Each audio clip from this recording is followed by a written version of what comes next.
Now we are aware of the major three service models.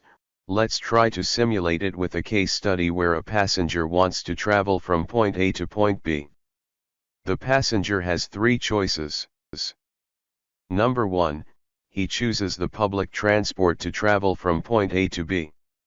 Second, he takes a car on rent and drives to the destination. Third, he books a cab from source A to reach destination B. Now can you think of the scenario and guess which choice bear a resemblance to which service model? Let's look at the matter.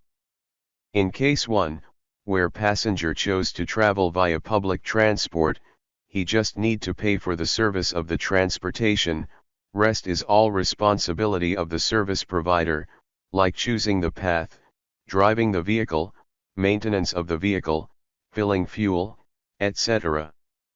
This choice resembles the software as a service model. Secondly, when passenger chose to rent a car, where he needs to drive himself to the destination.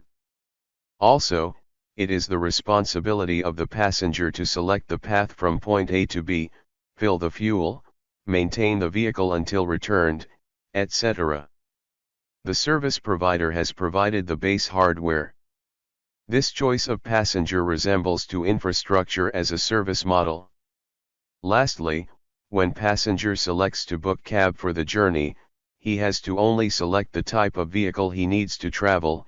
It could be bike, car, or share.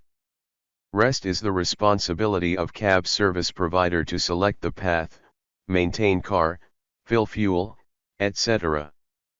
Passenger chooses what best suits him and paid for it.